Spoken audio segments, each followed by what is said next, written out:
Olá, tudo bem com vocês? Bom, hoje eu quero falar sobre um assunto bastante interessante e que está dentro da minha área de atuação, que é a administração, apesar desse meu perfil não aparecer muito aqui no meu canal. Durante os 45 anos de carreira que eu tive até agora, eu já tive no papel de gestor, de líder, de ter que montar equipes, chefiar equipes, assim como também, obviamente, já fui subordinado a algum chefe ou gestor. E eu sei que hoje em dia, um segredo para o sucesso de uma equipe, de um projeto, ou de um departamento, uma área de uma empresa, é você saber montar a sua equipe corretamente, saber fazer com que as pessoas sejam produtivas dentro de um objetivo comum. Isso se chama team building. Eu não conheço um termo em português que represente melhor o conceito do que team building. E ao longo de todo esse tempo, eu pensei e comecei a relacionar quais eram os fatores críticos para o sucesso de uma equipe, ou seja, a equipe ser produtiva, conseguir alcançar os objetivos que estão sendo propostos. E conseguir filtrar e resumir as 5 regras básicas de team building, que eu quero começar a apresentar a vocês nesse vídeo.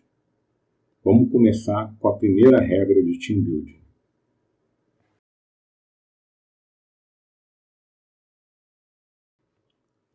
A primeira regra é isso. Pessoas não são legos. Não são aqueles brinquedos de encaixe que você consegue pegar uma pessoa, montar, desmontar, encaixar em qualquer lugar e ela vai funcionar de qualquer maneira. Isso é um erro muito grande. E se vocês já tiveram alguma experiência trabalhar em equipes, devem ter reparado que muitos gestores, quando dão os feedbacks, falam em encaixar. Ah, você tem que se encaixar, você não se encaixa aqui. Isso é horrível. Por quê? Porque é uma prática gerencial péssima. As pessoas não são legos, as pessoas têm suas próprias características. E o princípio de team building, o princípio fundamental de team building é você entender isso, que as pessoas não são feitas para serem encaixadas em lugar nenhum. Cabe a você criar um ambiente, você como líder, criar um ambiente para que a pessoa possa ser produtiva como ela é. O pessoal que se diz people skills, que adora dar feedback de tudo, né? Que se dizem modernos, que se dizem gestores 3.0, 4.0, na verdade, são pessoas que não suportam a diferença. Os divergentes, as pessoas diferentes, que pensam diferente, que têm uma personalidade diferente, representam um perigo para esse tipo de gestor. Por quê? Justamente por causa das diferenças. Gerir pessoas é uma coisa que dá trabalho. Pessoas não são computadores, não são legos. Você precisa respeitar a personalidade de cada um. A famosa divergência, né? A cultura de divergência, de diversidade, não é só de etnia ou de gênero, não. Também é de personalidade, de cultura. E você forçar uma pessoa a mudar a personalidade dela para ela se encaixar na sua equipe, você está prejudicando a pessoa, a equipe, a empresa e, em último caso, você mesmo. Um bom gestor, ele sabe disso e tenta criar o melhor ambiente possível para que pessoas diferentes consigam ter sinergia e serem produtivas.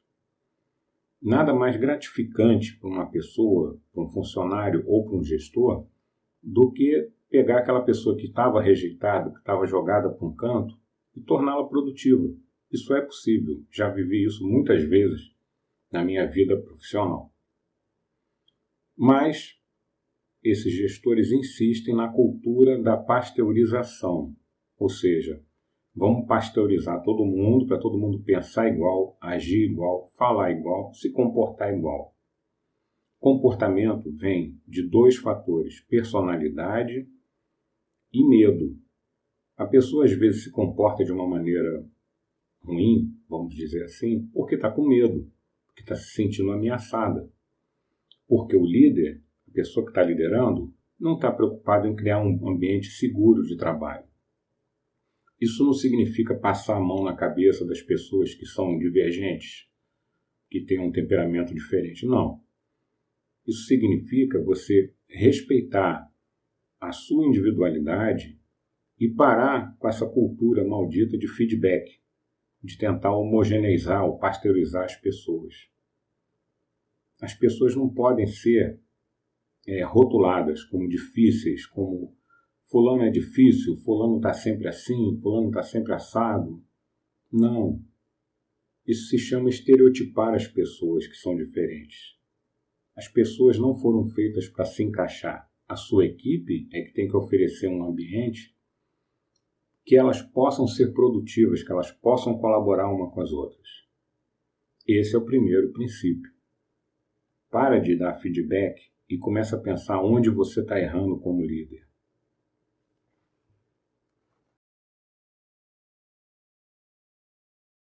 A segunda regra parece muito óbvia, mas não é. É simples assim. Salários diferentes, expectativas diferentes. Né?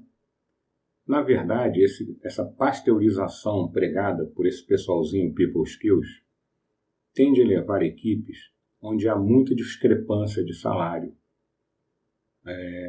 Não é ruim você misturar pessoas que ganham salários diferentes, não. Apenas você tem que ter em mente que as pessoas que ganham mais devem produzir e contribuir mais. Não necessariamente com carga de trabalho, não é isso. Cabe aos seniores, os sêniors, como o pessoal gosta de falar, conduzir o trabalho e orientar os juniores, os júniores. Cabe a essas pessoas que ganham mais assumirem responsabilidades e atribuições de maior vulto, de maior peso dentro da equipe, orientando os mais novos. É comum também você pegar uma pessoa, tem um júnior que ele quer virar um sênior. Então ele quer assumir atribuições maiores. Isso tem que ser feito com muito cuidado, negociação e de comum acordo entre o líder, o júnior e o resto da equipe. E ao final do processo ele tem que ser avaliado e tem que ser ou promovido ou então parar com essa prática. Você não pode dar a mesma atribuição, o mesmo nível de atribuição para alguém que ganha mais e alguém que ganha menos. Existe o princípio da isonomia, né? Salários iguais, tarefas iguais. Salários diferentes, tarefas diferentes. Mas isso nem sempre é seguido pelas pessoas, pelos líderes em especial. E a gente vê isso muito em campanhas de recrutamento para desenvolvedor de software, né? A gente vê lá, desenvolvedor júnior pedindo conhecimentos e atribuições de desenvolvedor sênior. Na verdade, eles querem contratar um sênior com salário de júnior e deixam o júnior de fora. Isso é uma realidade que acontece no mercado não só na área de software, mas também em várias profissões.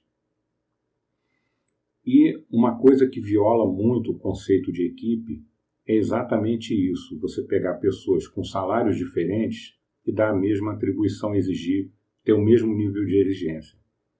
E aí vem com essa história de nós somos um time. Não somos, não. Um time, ele tem que ser homogêneo, tem que ser justo. Justiça é você dar as atribuições de acordo com os cargos e, obviamente, com os salários. Sempre que eu vivi uma situação desse tipo, seja como líder ou como subordinado, eu vi que isso pode gerar problema. Como líder, às vezes a própria empresa impõe regras idiotas que fazem que pessoas que ganham o mesmo salário tenham que fazer a mesma coisa. Mas não é verdade. Não é verdade de acordo com a legislação, não é verdade de acordo com o que a gente sente. Então eu sempre procurei dar mais atribuição a quem ganha mais. E isso acaba gerando um problema, porque às vezes a pessoa ganha mais não é porque merece, é apenas porque está lá há mais tempo e não tem a competência de uma pessoa mais nova. Lamento, você quis ser chefe, você tem que lidar com isso. E como subordinado, a coisa mais injusta que tem é você ver uma pessoa que ganha bem mais do que você fazendo a mesma coisa que você. E você tendo que tomar decisões que estão muito acima do teu cargo, do teu salário. Nada destrói mais uma equipe do que isso. E a gente tem que tomar muita atenção, muito cuidado. É uma situação que não é muito fácil de resolver. Mas você precisa dar atribuições de acordo com os salários.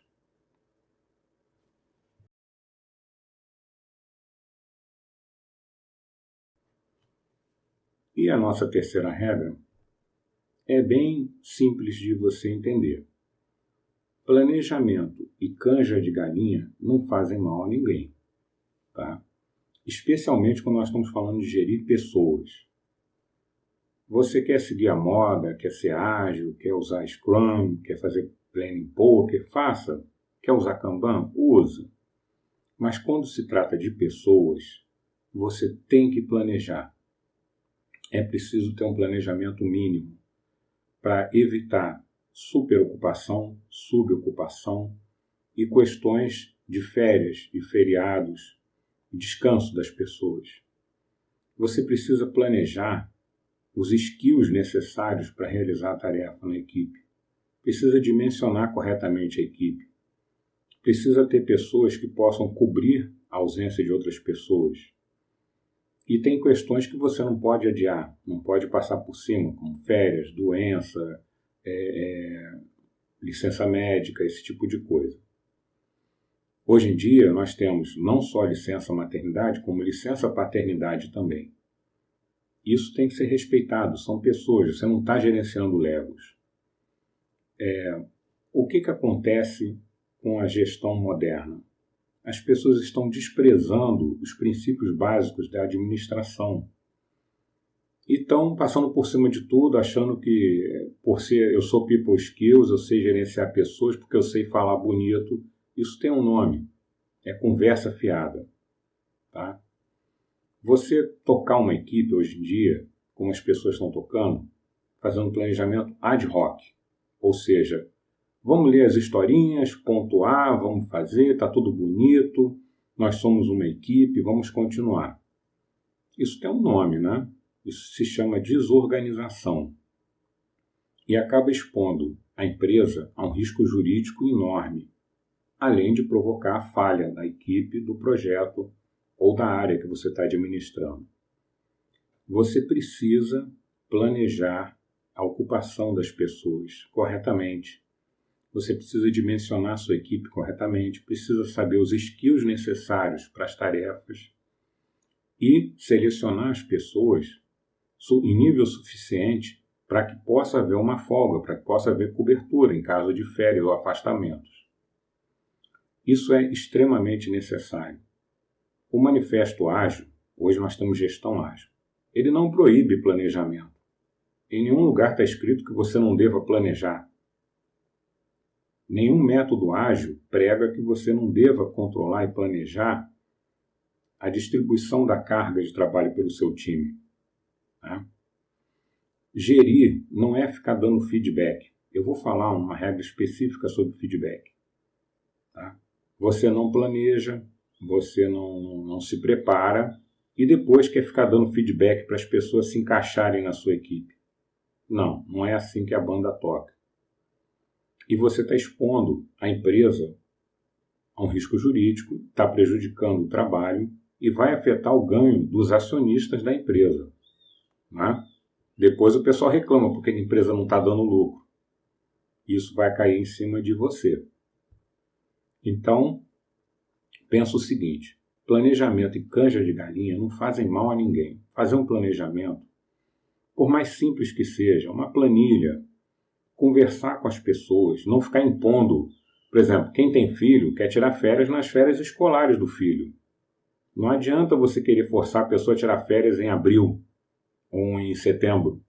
Vai criar descontentamento. Você não tem ninguém para cobrir que possa trocar as férias? Negociar as férias, negociar a ocupação, evitar superocupação, evitar concentração de trabalho numa pessoa só. Isso se chama planejar a ocupação dos recursos humanos, das pessoas.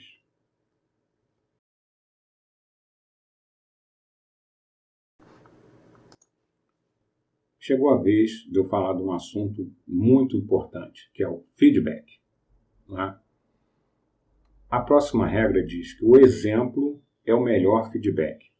E é mesmo. Né? Você dá o exemplo, você ser a mudança que você quer ver nos outros, é a melhor coisa que você pode fazer como gerente. Mas a maioria da galerinha People Skills, e eu vou bater muito nessa tecla, ela gosta de ficar dando feedback. Aí tem aquela questão da cultura da 360, avaliação de todos os lados. Isso pode ser confundido com assédio moral.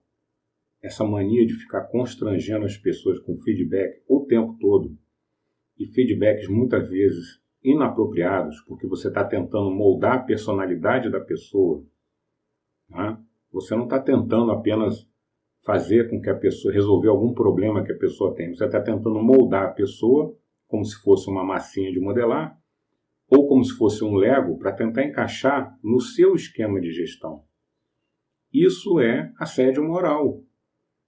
Já vi vários casos, inclusive, de pessoas que processaram a empresa por esse comportamento imbecil dos líderes. Porque você tem que aprender, eu já falei aqui, você tem que aprender a gerenciar pessoas. E pessoas divergem em vários aspectos. O primeiro deles é a personalidade. Se você não sabe gerenciar pessoas com personalidades diferentes, você não é gerente, você não é líder. Qual é a melhor maneira de liderar? O que um líder faz? O líder toma a frente, o líder dá o exemplo. O líder se torna a mudança que ele quer imprimir nas pessoas. Esse é o melhor feedback. E ele dispensa intervenções e mostra aos membros da sua equipe qual é o comportamento esperado, qual é o comprometimento esperado deles, que você, como líder, está demonstrando. Não adianta você dizer a um funcionário que ele fala demais e trabalha de menos. Tá? Qual é a sua moral para falar isso? Muitos líderes, muitos chefes, vivem contando piadinha, indo nas mesas das pessoas, ou até mesmo convocando reuniões remotas, desnecessárias para falar do seu próprio ego. E depois vão reclamar que o funcionário fala demais, que brinca demais. Você tem que dar o exemplo. Tá? E você tem que ser o primeiro, o líder tem que ser a primeira pessoa a tratar os outros de maneira respeitosa. Tem que escutar, tem que tratar de maneira respeitosa. Eu já vi situações em que o líder, inclusive era uma mulher, falava que a colega, que é subordinada dela, vivia de TPM. Uma mulher, chefe, falando que a outra mulher vive de TPM. Por quê? Porque tem uma personalidade diferente? O problema é a líder, é a chefe que não soube lidar com isso e ainda expôs a colega ao ridículo público. Resultado? Processo judicial. Quem paga por isso? A empresa, os acionistas e os colegas, que acabam ficando estigmatizados e podem acabar sendo envolvidos. E o que adianta feedback para isso? Ah, não, porque o subordinado tem que dar feedback para o chefe. Isso é caminho para a demissão.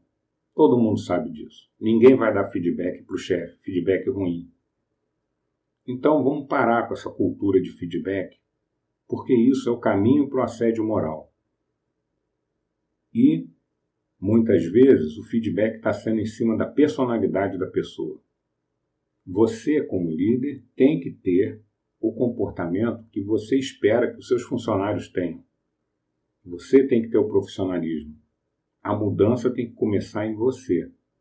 O exemplo é o melhor feedback.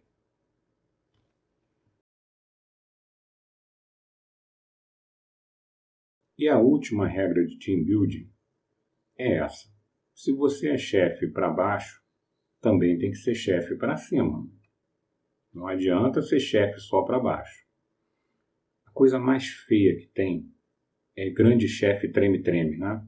O cacique da tribo, que morre de medo do pajé. Não é assim que a banda toca. São chefes, são pessoas que não são capazes de segurar a onda e deixam a sua equipe completamente desprotegida diante dos seus superiores ou dos clientes. Cara, isso não é liderar, isso não é ser chefe. Tá? Se você não pode exercer sua liderança com independência, então é melhor você entregar o cargo. Você não nasceu para isso. Ou a empresa não quer um chefe, ela quer um feitor. Aquele cara que vem para maltratar as pessoas. Tá? O que a equipe enxerga disso? Quando tem um chefe treme-treme desse tipo, a equipe vai ver como uma pessoa fraca, como um líder fraco, uma pessoa politiqueira e traíra, uma pessoa capaz de traí-los. Vão ver como traição, quando o chefe não defende a equipe. É do tipo, tem até um ditado sobre isso, né? O chefe, esse tipo de chefe é o chefe, eu ganhei, nós empatamos, vocês perderam. Né? Ele está sempre puxando o saco, babando o ovo do gerente superior dele e prejudicando, expondo a própria equipe. Essa regra de team building diz que você tem que ser chefe em todos os sentidos. Evitar a interferência dos seus superiores e de outros stakeholders é ser líder, é ser chefe.